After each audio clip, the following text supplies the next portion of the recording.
Greater नगर निगम में 7 घंटे चली साधारण सभा की बैठक में आज सभी वार्डों के लिए 1-1 करोड़ के विकास के कार्यों का प्रस्ताव पास हुआ है। वहीं प्रत्येक वार्ड में शमशान घाट के लिए 10-10 का प्रस्ताव पास किया गया है। और बैठक क्या क्या निर्णय लिए गए हैं और खास रिपोर्ट में देखिए। ग्रेटर नगर निगम में आज साधारण सभा की बैठक आयोजित हुई। पहली मर्तबा प्रत्येक वार्ड के पार्षदों को बोलने का मौका देने के उद्देश्य से वार्ड 1 की पार्षद से प्रस्ताव पर अपनी बात रखने की पहल की गई। साधारण सभा की बैठक में सभी ने अपने वार्ड की समस्याएं रखी। इन समस्याओं के आधार पर प्रत्येक वार्ड को 1 करोड़ का बजट दिया जाएगा। इसके अलावा जिन वार्डों में शमशान घाट है, वहां शमशान के विकास के लिए 10 लाख की अतिरिक्त राशि दी जाएगी। कुछ विकसित क्षेत्रों में 50 लाइट की आवश्यकता है और कुछ अविकसित वार्ड में 300 लाइटों की आवश्यकता है। इसी को मद्देनजर रखते हुए लाइटों की व्यवस्था की जाएगी। उन्होंने स्पष्ट किया कि वार्ड छोटे हैं, जहां 1 करोड़ की राशि दी जाएगी तो उद्यान में भी खर्च होगी और शौचालय, सामुदायिक केंद्र, पार्क जैसी दूसरी व्यवस्था पर भी खर्च किया जा सकता है।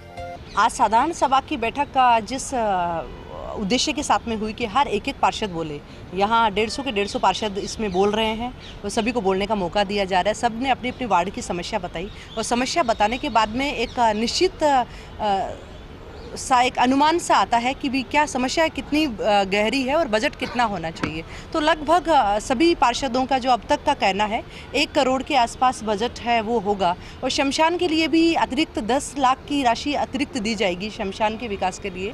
इससे पहले ग्रेटर निगम में सदन शुरू होते ही बीजेपी पार्षदों ने निगम के अधिकारियों को टारगेट करना शुरू कर दिया और जोन में काम कर रहे इंजीनियर्स के खिलाफ कार्रवाई करने की मांग पर अड़ गए। पार्षद हरिशंकर बोहरा और जयश्री गर्ग ने मुरलीपुरा और मालवीय नगर जोन के इंजीनियर्स के खिलाफ अभद्रता के आरोप लगाते हुए कार्रवाई की मांग की। इस दौरान पार्षदों के समर्थन में डिप्टी मेयर भी उतर आए और देखते देखते बीजेपी पार्षद मेयर के आसन के सामने आकर विरोध जताने लगे। हंगामे के चलते मेयर ने कमिश्नर को निर्देश दिए कि पार्षद जिन अधिकारियों के खिलाफ कार्रवाई की मांग कर रहे हैं उसके लिए एक कमेटी बनाकर जांच करवाएं।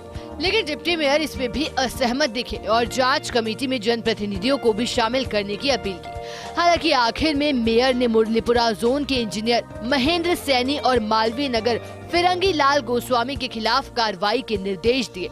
इस दौरान महापौर ने सीएम का कथन दोहराते हुए कहा कि आप मांगते मांगते थक जाओगे, मैं देते देते नहीं थकूंगी। उधर विकास के मुद्दे पर चर्चा के लिए सबसे पहले डिप्टी मेयर को बोलने की परंपरा का निर्वहन नहीं किए जाने पर पुनीत कर्नावट मेयर को सदन की परंपरा तोड़ने के लिए जाने की बात कहते हुए सदन छोड़कर अपने चैम्बर में चले गए और प्रधानमंत्री के मेरा बूथ सबसे मजबूत कार्यक्रम के संबोधन को सुनने लगे। देखिए, मैं इतना कहना चाहूँगा कि जो ये इनकी घर की लड़ाई है ये अब रोड पे सदन में खुल के आ चुकी है और इसमें कहीं ना कहीं पे जो वार्ड के विकास के कार्य हैं उनमें हम लोगों को कहीं ना कहीं पे नुकसान उठाना पड़ेगा और साथ ही जयपुर की जनता के लिए जो हमारी जवाबदेही है उसके लिए कहीं ना कहीं हमारे को नीचा देखना पड़ेगा।